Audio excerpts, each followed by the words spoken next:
Hello, and welcome back to the Compassionate Curiosity Podcast, a space where we explore the messy, beautiful, challenging project of being human. I'm your host, Rachel, a women's wellness coach and a yoga and mindfulness teacher at Tranquilo Pa Wellness.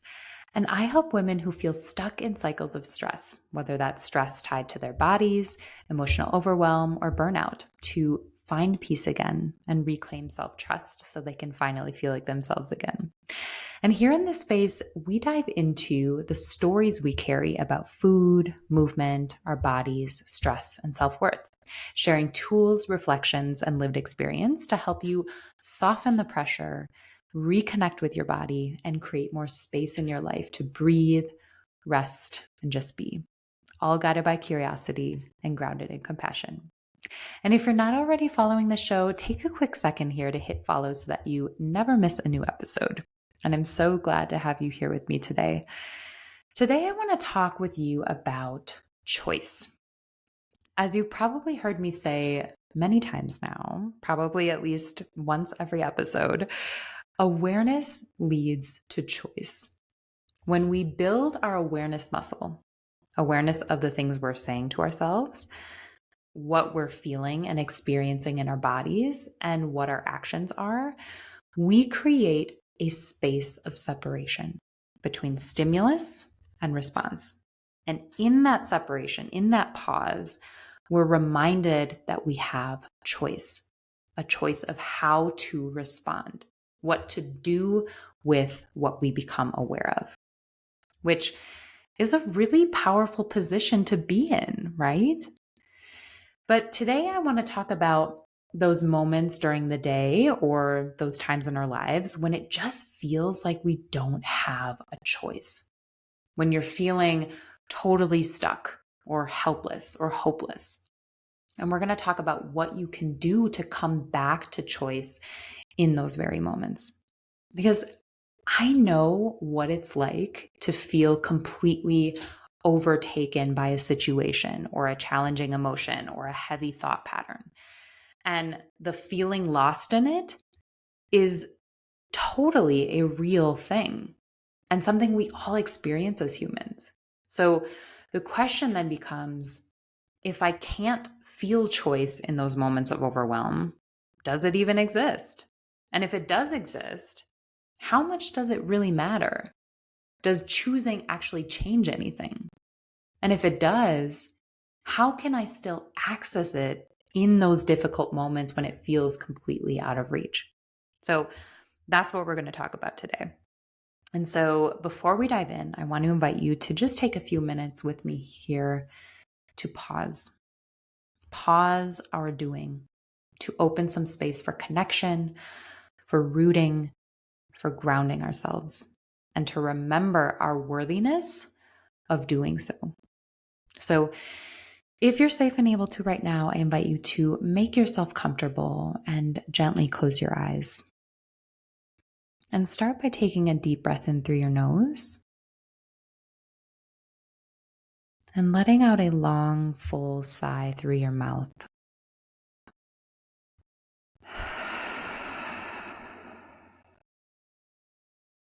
And let's do that 2 more times at your own pace.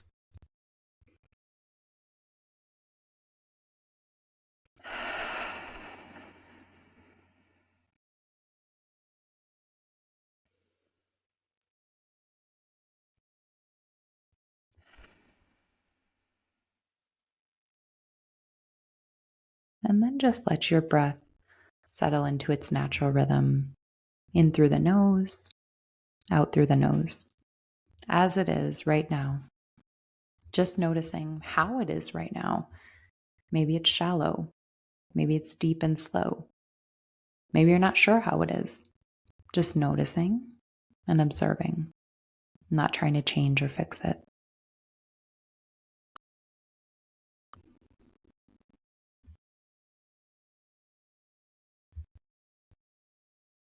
And now see if you can shift your attention to your nostrils.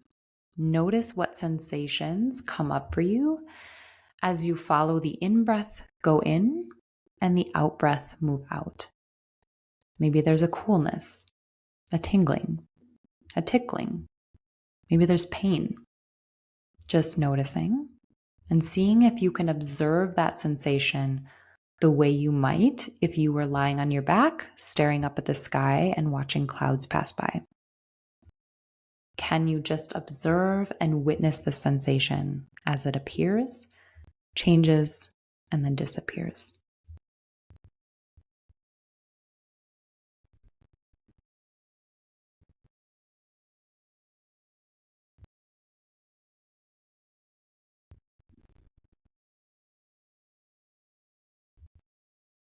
And then let's take one more deep breath in through the nose and let out another long, full sigh through the mouth.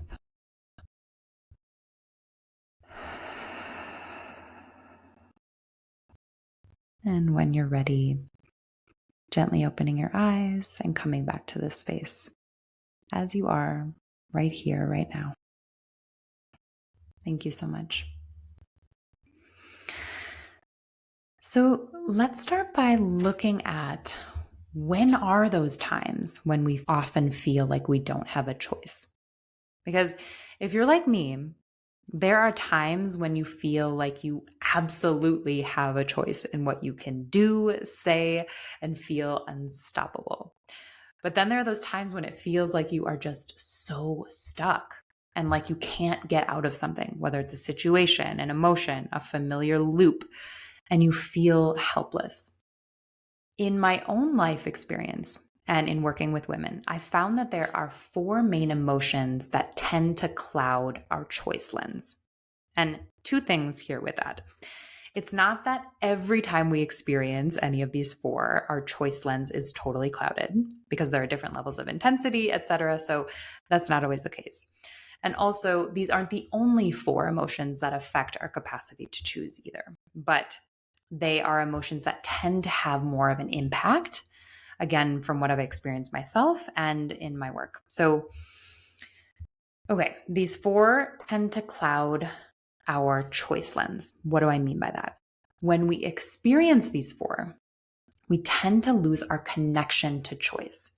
So these 4 emotions are fear, stress, sadness, and anger. So why is it that these 4 emotions tend to disconnect us from choice and presence? I think there's a few different reasons. So fear, stress, sadness, and anger carry an evolutionary weight. They're designed to keep us alive, not contemplative. They activate the body's threat response, and they trigger faster, stronger nervous system responses than emotions like curiosity, contentment, happiness. So when the nervous system believes we're in danger, even if it's only an uncomfortable thought, it prioritizes protection over reflection. And choice requires a pause. But the survival brain is wired for speed and reaction.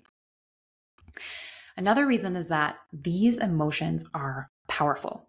Again, because they're tied to survival, right? And they're powerful enough to have the capacity to pull us into identification.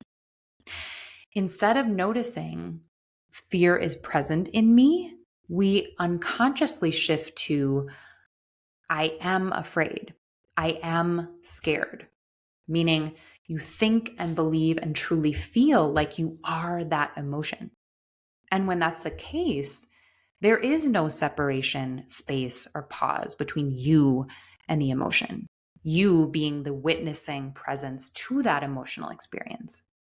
And because there is no separation or pause, there is also no room or space for perspective. There's no room for choice. You are at the mercy of that emotion. And that's when we tend to react out of habit on autopilot. So that viewpoint of I am afraid instead of fear is present collapses the space between us and the feeling, making it hard to see any other options. And just as these emotions tend to pull us into identification, they have a tendency to pull us out of the here and now. Fear races us into the future. Sadness usually sinks us into the past. Anger tends to lock us in a story of what should have happened, and stress pulls our attention in every direction. So when we leave the present moment, the here and now, we leave the space and awareness where choice lives. So what's happening when we feel like we don't have a choice is this. We have become completely identified or blended with an emotion or situation, etc. And that blending leaves no space for presence, connection, or choice. Okay, so that might feel pretty disempowering and hopeless in and of itself, but here is the beautiful part and what we need to remember. We always have access to choice, even when it doesn't feel like it. So I just want to invite you to sit with that truth for a second and maybe even say it out loud with me a few times. I always have access to choice. Again, I always have access to choice. So why and how is it that we always have access to choice? Well, because we always have access to presence. And what is presence? Presence is awareness. It's the quiet, steady stillness within you, around you, and with you that remains underneath every emotion, every thought, every action. So let's take this from idea to lived experience, because knowing we always have choice is one thing, feeling it in your body is another. And even beyond that, knowing and actually choosing in the moment are two different skills. Sometimes all we can access is simply remembering the truth that choice exists, which in and of itself is powerful. So I'd love to guide you through a short reflection so you can start to notice how choice shows up or hides in your own life. So start by asking yourself this. In the past month, when did I feel like I didn't have a choice in something? And to help you pinpoint when that might have been, think back to a time this past month when you felt any of the four: fear, sadness, stress, or anger. And these moments can look different for each of us. Sometimes it's a big life decision, and other times it's a small daily frustration. But the common thread is that tight, heavy feeling of no way out. Okay. So maybe you recall a day when you felt so stressed out at work, like you weren't sure how you were going to make it to the end of the day. Or when you were questioning your purpose in life, noticing that where you are right now isn't where you want to be, and that brought up sadness and disappointment for you. Maybe it was a day when you felt so much fear around not getting the job you applied for because things are financially tight for you right now. Or maybe it was when you felt so angry after having a really tough conversation with someone you care about. So take a second here to scan over your month and see if you can pinpoint a time when you felt any of those four. And once you've got that day or moment clear in your mind, I want to invite you to reflect gently, curiously, and compassionately on two things. What do you recall feeling in your body when you were feeling that fear, stress, anger, or sadness? And then second, what did you do with that emotion? Do you recall anything you said or did as a result of feeling that emotion? And the idea with this check-in isn't to judge or criticize ourselves for whatever we did sense in our body or whatever we did say or do that day. What we're doing is shining our curiosity light on this moment so that we can build awareness around what happened. We cannot shift or change anything until we acknowledge what's there. So that is step one. Step two is then to ask yourself, did what I said or did in that moment feel supportive and expansive in my being, or did it feel contracting and limiting? Again, just noticing what answer comes up for you without judgment. If it felt supportive, great. If it didn't feel supportive, simply knowing that gives you a starting point for next time. So this is where choice can begin to shift things for you. So from here, you might ask, if this situation happens again, and I have awareness of choice, what would I choose to do? And again, just see what comes up. And what do you notice in your body as you either write this out or say it out loud? Just noticing. So let me give you an example of this reflection. Recently, this past month, I was losing my shit over a business decision that I was feeling a lot of fear around for a few days. And I recall feeling that fear as tension in my forehead and eyebrows and neck, which is where I tend to experience fear in my body. And when that emotion came up for me, my reaction was to withdraw and also get snappy with my spouse, which is also a common reactive habit pattern for me when fear lives on autopilot. Afterward, I reflected on that reaction action and realized that it felt limiting and not supportive to me. So I asked myself, when fear shows up again around this and I have awareness of choice, what would I choose to do? And my answer was to befriend the fear and sit with it face to face to see what might be going on beneath the surface. So when that fear came back up for me later that same day, because I'd done that reflection, I recognized the choice point and I chose to take some time to be in stillness and have a conversation with that fear. And that opened up space for that part of me to express itself safely and openly. And that not only helped me gain clarity on what was underneath the fear feeling, but also helped it move through my body. And from there, I could make a decision from a place of love and compassion as opposed to fear. So, this kind of reflection is powerful because it shows you how an emotion moves through you and how choice can begin to open, even when you're looking back on a moment that's already over. It sets you up for more ease, clarity, and self-trust the next time it shows up. So, the next part of this is to go through this process in real time.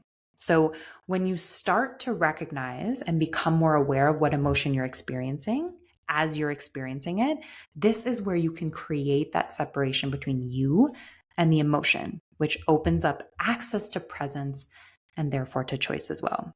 And so you can do this by asking yourself just one question in that moment. Do I choose to check in right now or check out? Checking in, meaning that you're choosing to explore inward. And you can do this by asking yourself, what part of me is trying to speak to me right now? And what does it want me to know? So maybe it's, I notice a younger part of me that's feeling terrified and it wants me to know that it's afraid of being rejected. Maybe it's, I notice a part of me that's angry and it wants me to know that something here feels unfair or crossed a boundary. Maybe it's, I notice a part of me that feels exhausted and it wants me to know that it needs rest and gentleness. Maybe it's, I notice a part of me that's deeply sad and it wants me to know it's grieving a loss that I haven't fully acknowledged. Or a part of me that feels uncertain and it wants me to know that it's scared of making the wrong decision and just wants reassurance. And checking out here simply means that you're choosing not to explore the feeling right now. So maybe you take a break, watch a show, scroll your phone, or focus on a task instead. This isn't wrong or bad. It's just deciding I'm not going deeper with this in this moment. And even that decision creates a tiny bit of space between you and the emotion, which is what we're practicing. So with that, there is no right or wrong answer here, whether you choose to check in or check out, because either way, you are still making a choice. You're choosing to check in or you're choosing to check out. And I know it might feel like there's a right answer here. Your mind probably goes to, I should choose to check in. And that checking in will likely open up more space for choice. But I want you to know that even if you choose to check out, that is still a choice you make, meaning that you are able to create even just a slight separation and space, which is all we're aiming to do here. And If you find yourself choosing to check in, but don't know what part of you is trying to speak or what it wants you to know, that's okay too. This checking in process is a skill. And so it takes patience and practice and persistence. So I invite you to give yourself some grace with that. And if that's the case for you, what you can do is try asking yourself, what's one supportive thing I can choose to do for myself right now? Maybe it's hug your favorite pillow, or put on your favorite comfy sweater, or sit alone in a quiet space and listen to your favorite song. All in all, choice doesn't have to be some radical, massive leap here, right? Like I choose to be happy in the midst of feeling grief or deep sadness. No, not necessarily, right? Because sometimes choosing happiness or a different emotional state from where you are feels totally out of reach for all those reasons we went over earlier in the episode, right? The pull of those survival driven emotions. Okay. So choice can be the smallest, most subtle thing, but that small, subtle thing has the potential to completely shift you. Like, for example, maybe all you do is remember the truth that you always have access to choice. That is an empowering statement, even if you don't do anything with it or act on it. Because even if all you can do right now is remember that truth, that noticing and remembering is a doorway. It creates the space for you to connect with choice. So, as we wrap up here, my dear, I want to leave you with this. Every separation and pause you create, whether it's a deep breath you consciously take, a check in, or just noticing that you want to check out instead of check in, is the practice. Okay. Each small noticing strengthens the muscle that lets you meet the next moment with a little more presence and a little more freedom. And so, as you head into the rest of your day, give yourself credit for the awareness you built just by listening and reflecting here with me today. That awareness matters so much more than you might think. And so I want to thank you so much for sharing this space with me today. And I'd love to hear from you. When do you notice choice not feeling like an option for you? And if you found this episode helpful and you thought of someone in your life who might need this message, I'd encourage you to send this on over to them. And as always, you're invited to join us inside the Compassionate Curiosity community, which is my free email space for deeper reflection, insight, and connection around themes like emotional healing, body peace, and self-compassion. And if you're looking for more personalized support, whether you're feeling stuck in stress tied to these challenging emotions, disconnection from your body, or overwhelm, I offer a few free let go of stress breakthrough sessions every month. And in this session, we'll explore what stress might be showing up in your life and what it could look like to move toward more peace, presence, and self-trust. And you'll find the link in the show notes as to how to access all of that. And thank you again so much for joining me today, lovely. And until next time, may you know that you are not alone. I am here with you. May you be guided by curiosity and grounded in compassion. Sending you love, light, and gratitude today and always.